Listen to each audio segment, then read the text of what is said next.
오늘 우리에게 주신 하나님의 말씀은 마태복음 17장 14절에서 21절까지입니다. 당황하지 마시고 21절까지입니다. 네, 우리 함께 읽도록 하겠습니다.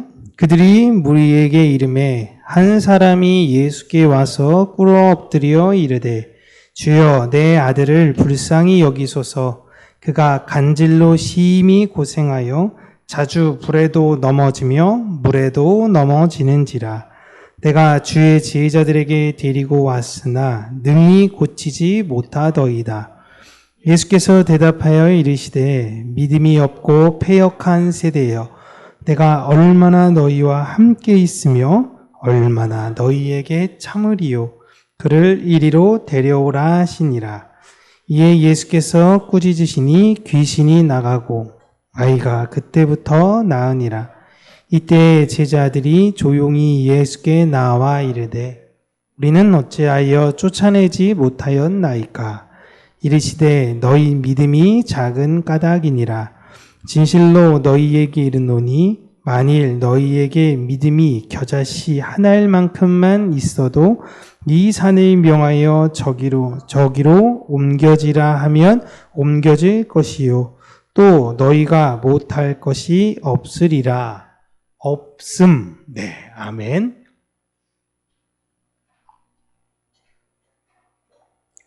분명히 성경은 20절까지의 내용만 있는데 굳이 제가 21절까지 함께 읽자라고 했는가 하면요, 이 없음이라는 것에 대해서 다시 한번 설명을 드리려고 합니다. 당연히 주보 성경 문제에 다시 한번 기록이 되겠죠. 이 없음을 의미하는 것은 무엇인가라는 건데요. 성경은 여러분 여러 사본들이 있습니다. 여러 사본들이 이 지역에서 발견되기도 하고 저 지역에서 발견되기도 하고 또 다른 지역에서 발견되는 그런 사본들이 있어요. 처음부터 있었던 사본이 있고요. 근데 그 사본이 되게 놀라웠던 게 처음부터 이 성경이 필사됐던 것들이 나중에 어느 지역에서 사해 지역, 다른 지역에서 딱 발견되는 사본이 나왔다라고 대조를 해봐요. 그런데 이 대조했던 내용이 거의 일치합니다. 이게 굉장히 놀라운 거죠. 그런데 이 사본들이 여러 개 발견되는 가운데서 어떤 사본에는 어떤 내용이 있고 어떤 사본에는 어떤 내용이 없는 게 있어요. 오늘 대표적으로 이 21절이 보여주는 게 그것입니다. 다른 사본에는 21절이 있어요. 그런데 대다수 사본에는 21절이 없습니다. 그래서 더 많은 사본에서 없다고 나왔기에 이것은 없는 것으로 보자라고 하나, 다른 사본에 보면 기도와 금식 외에는 이 같은 것을 능히 할 수 없다라는 불이 첨언되어져 있습니다.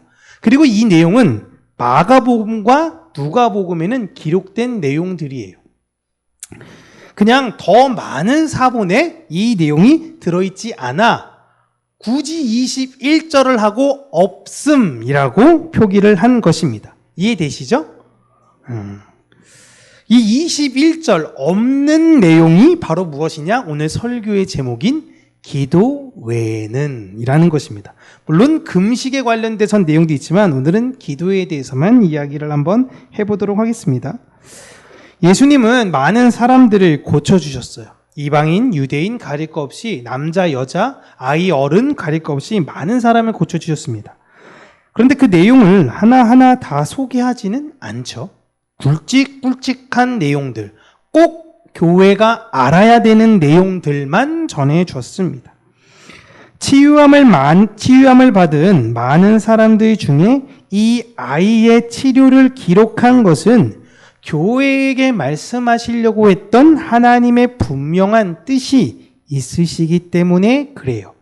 그리고 이 사건이 일어나기 전, 그렇게 긴 시간도 아닌 전에 제자들은 둘씩 짝을 지어 마을로 다니며 복음을 전하고 사람들을 치료했던 사역을 했었습니다. 제자들은 사람들이 치료되는, 귀신이 떠나가는 아주 놀라운 이적을 이미 먼저 경험했었어요. 그런데 이번엔 그 이적이 일어나지 않았던 겁니다. 이 아이가 걸린 병이 특별해서 그런 걸까? 아무래도 그런 건 아닌 것 같습니다. 이 아이가 걸린 병을 오늘 우리 마태복음 개역 개정에서는 간질 이렇게 나와 있기도 한데요. 실상은 중증 조현병에 걸린 아이입니다. 계속 환각 증세가 있는데 이게 너무 심각한 거예요.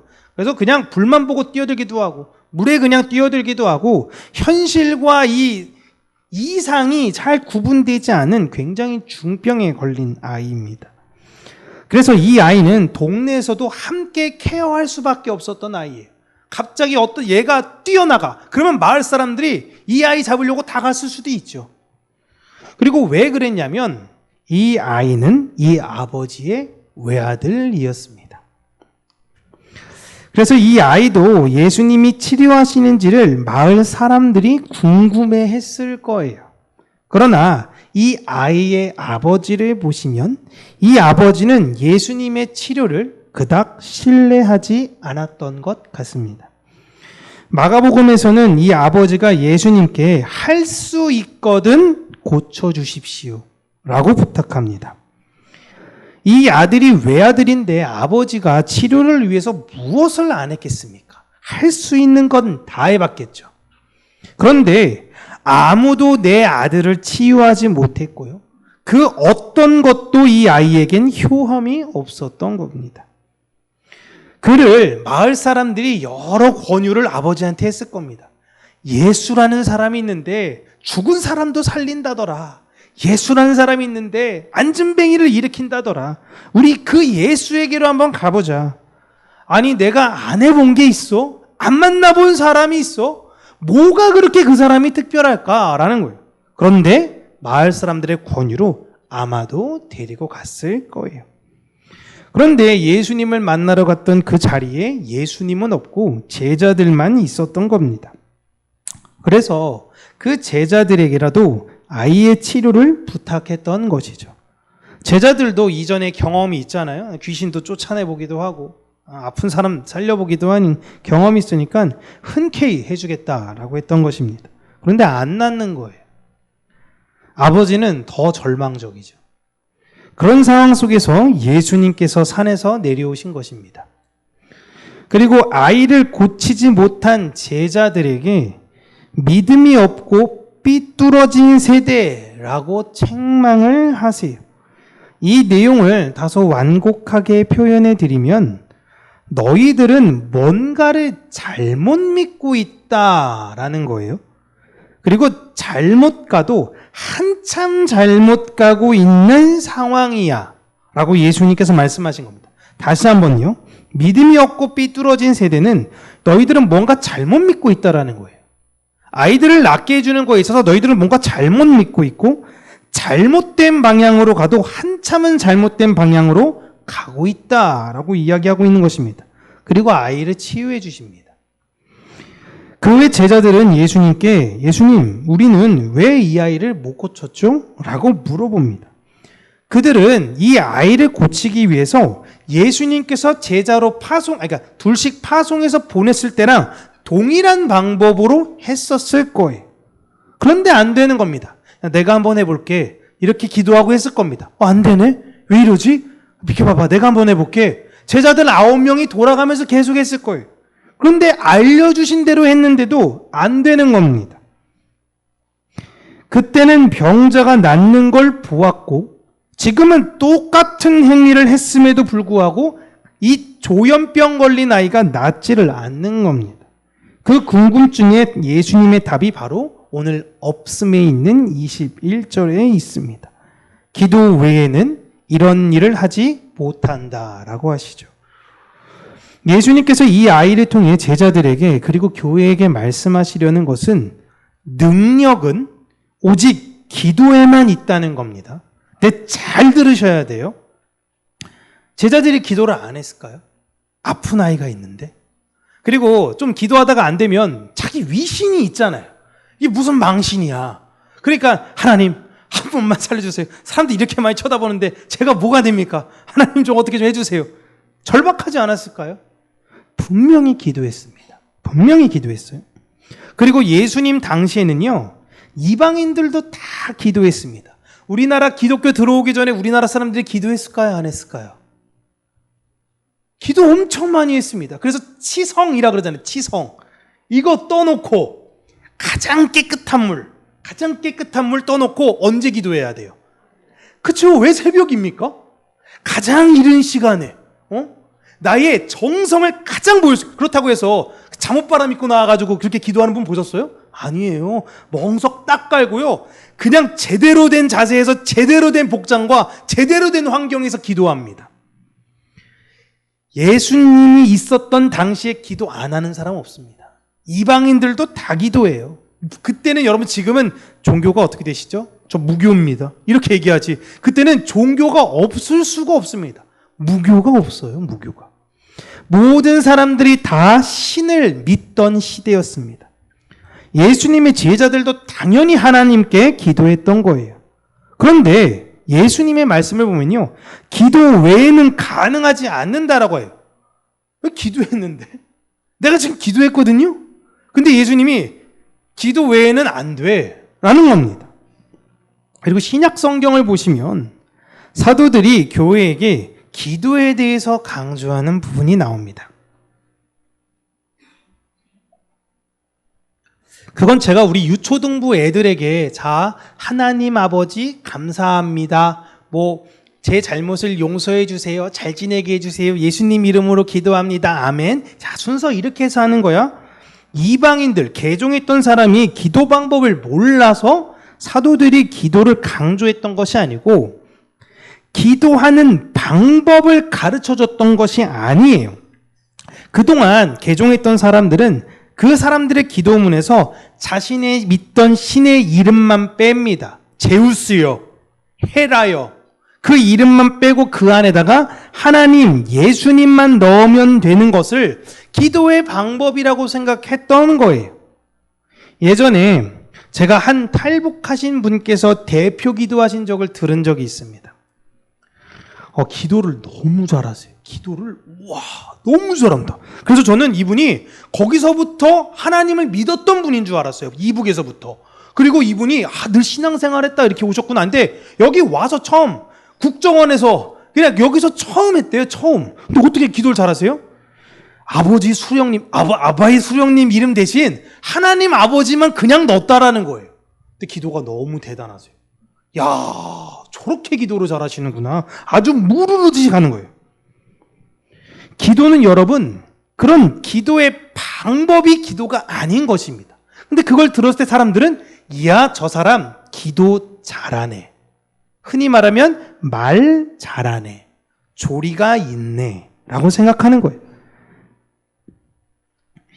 그 기도의 방법에 대해서 우리가 먼저 익히면 안 되는 거예요. 이 기도라는 원어는 프로시코마이라는 단어인데요, 프로스와 유코마이, 어디를 향하여 신앙 고백을 한다라는 뜻입니다. 어디를 향하여라는 것 자체가 되게 중요한데, 솔로몬이 이제 성전을 다 짓고 낙성식을 합니다. 낙성식을 하고 나서 하나님한테 기도를 해요. 하나님한테 기도를 낼 때 반복적으로 했던 말이 나오는 게 무슨 말이냐면, 하나님, 이 백성들 혹은 이방인들, 그 누가 됐던 이 성전을 향하여, 주의 제단을 향하여 용서를 구하거든 용서해 주십시오. 어디를 향해? 성전을 향해. 그렇다면 성전의 의미를 정확히 이해하는 그들이 하나님으로부터 받을 그 용서에 대해서 구할 때 하나님 들어달라라고 솔로몬이 이야기하고 있는 겁니다. 이걸 계속 반복적으로 얘기해요. 특히 유대인만이 아니라 모든 이방인들, 모든 그 누가 됐든 이 성전을 향해서 기도하는 대상들을 용서해달라라고 이야기를 합니다. 이 말은 이제 조현병에 걸려가지고 아픈 아이를 이제 성전 방향이 이렇게 착 세워가지고, 자, 여기 이쪽이 성전 방향인가? 맞네? 이쪽을 향해서 기도하고 기도문 형식에 빌어서 얘기하는 이런 방법론적 이야기하는 게 아닙니다. 여러분, 지금 이슬람교도들이 하루에 5번씩 기도를 하죠? 기도를 5번씩 합니다. 그래서 우리나라 오면 맨날 저기 기도처가 어디 있나요? 막 이런 거 물어보고 그 옛날에 저기 파주나 이런 데서 일하시는 분들은 짜증나는 게 갑자기 하다가 갑자기 사람들이 일 안 하고 다 모여가지고 양탄자 깐 다음에 갑자기 막 엎드리고 막 그런 데 가지고 아니 일을 하다 말고 뭐 하는 거냐고 막 그렇긴 하는데 그 사람들이 어디를 향해서 기도하는지 아세요? 어디를 향해서? 메카를 향해서 해요. 메카를. 그래서 그 사람들 옛날에는요, 메카폰이라고 핸드폰에 딱 외국에 나간 사람들은요, 이게 안에 나침판이 있어가지고 그 나침판이 메카를 향하고 있대요. 아, 저쪽이구나. 그런 거예요. 예수님은 지금 이런 말씀을 이야기하려는 게 아니고 하나님도 이런 말씀을 이야기하는 것이 아닙니다. 성전을 향하는 그 태도도 좋지만 그보다 앞서 성전을 향하는 너의 그 마음이 훨씬 더 중요하다. 마음으로 하나님께 간구해야 한다라는 것입니다. 다니엘이 기도할 때 항상 성전을 향해 창을 열고 기도를 했죠. 그런데 갑자기 방이 붙습니다. 30일 동안 왕 이외의 어떤 대상에게라도 기도하면 안 돼. 기도하는 순간 사자굴에 들어간다. 봤습니다. 보고 나서 성게 닫고 하나님 마음 다 아시죠? 그냥 제가 기도할 텐데 기도하는 척 이렇게 그런 걸 하지 않았어요. 똑같이 열어서 창문을 열고 성전을 향해서 기도했습니다. 이게 기도예요. 기도는 형식이나 방법이 아닌 중심을 고백하는 겁니다. 이게 다 아는데 제자들도 다 알았고 다 아는데 자꾸만 형식과 방법에 넘어가는 우리가 그런 믿음이 없는 세대들인 거예요. 본문으로 돌아가서 제자들은 이 아이를 낫게 해주겠다라고 했지만 이 아이를 향한 긍휼한 마음이 없이 하나님께 나아간 겁니다. 이전의 경험을 살려서 해봤는데 이제는 그 경험이 안 먹히는 거예요. 이곳에서 했던 설교가 은혜 충만해가지고 다른 곳에 가면 또 은혜가 충만하겠지? 그런데 안 돼요. 아, 내가 집에서는 이렇게 찬양을 했더니 너무 은혜 받아가지고 우리 성도들과 와가지고 찬양 나눠야지 늘었는데 그런 은혜가 안 임하는 거예요. 내 경험, 내 방법을 의지하는 게 아니에요. 그런 잘못된 방향으로 언제까지 사역을 하고 내가 너희들을 기다려야 되는 것이니? 라고 예수님께서 제자들에게 말씀하신 겁니다. 사역은 어떻게 해야 되느냐? 항상 마음으로 해야 한다라는 겁니다. 마음으로. 많은 사역자들이 능력을 달라고 기도합니다. 능력 주시옵소서. 하나님 치유의 능력, 여러 가지 은사를 주시옵소서라고 능력 달라고 기도합니다. 근데 예수님은 거꾸로 얘기하는 거예요. 기도 자체가 능력이다 라는 거예요. 네가 하나님을 향해 온전한 마음으로 나아가는 것 자체가 능력이라는 거예요. 하나님의 마음을 알아 그 마음을 전하고 그 마음을 누리는 것이 바로 능력입니다. 그러나 믿음이 없는 이 세대들, 믿음이 없는 자는요, 기도라는 걸 통해 자꾸 무언가를 더 얻으려고 해요. 그리고 내 경험에 비추어 봐서 무언가를 하려고 해요. 이때 하나님이 이렇게 은혜 주셨잖아? 그럼 이때도 이렇게 되겠지? 공식처럼 무언가 하는 것입니다. 우리가 여러 가지 어려운 일을 겪은 분들을 향해서 기도하십시오 라고 말씀을 드리는 이유는 기도를 통해서 무엇을 얻어내라는 것이 아닙니다. 그런 식으로 권면하면 안 되는 거예요. 왜 기도하라 라고 이야기를 하는 거냐면요, 그 기도를 통해 하나님의 마음을 알고 누리게 된다면 내 문제는 반드시 해결될 걸 믿기 때문에 그런 겁니다. 기도가 능력입니다. 근데 믿음이 없는 세대들에게 있어서는요, 이게 그냥 무슨 어디 귀신 신나라 까먹는 소리 같은 거예요. 아니, 기도가 무슨 능력이 있는데, 기도가 무언가 있는데. 그래서 하나님이 믿음이 없는 사람들을 극한 상황 가운데 몰아가시는 거예요. 내가 아무것도 할 수 없어. 내 애가 아파. 내 가족이 아파. 근데 내가 뭘 할 수가 없어. 내가 할 수 있는 게 뭐예요? 하나님 도와주세요. 내 모든 걸 항복하고 나아갈 수밖에 없는 겁니다. 알았어요. 그걸 내가 그렇네. 하나님 없으면 안 되겠는데. 그런데 다른 사람에게 뭐라고 권면하냐면 기도라는 걸 통해 무언가를 얻어내라라는 겁니다. 그게 아니라는 거예요. 기도하는 것 자체가 능력이라는 것입니다. 성전을 향해서 기도하면 용서해 주시겠다라고 약속하셨으니까 우리는 성전이신 십자가를 향하여 하나님의 마음을 달라고 기도하면 되는 것입니다. 그 기도만이 우리에게 능력이 됩니다. 할 수 있다 하신 이는 기도만이 능력이에요, 그게. 그러니까 기도를 통해 무언가를 얻는 게 아니라 이 기도를 통해 하나님의 마음이 일치하게 되어 내 안에서 누리는 자유와 그 경험, 그것이 언제 있어야 되냐면 매일매일 순간 있어야 된다라는 겁니다. 그래서 사도 바울이 데살로니가 교회에 권면하죠. 여러분, 기도는 쉬지 않고 하셔야 되는 겁니다.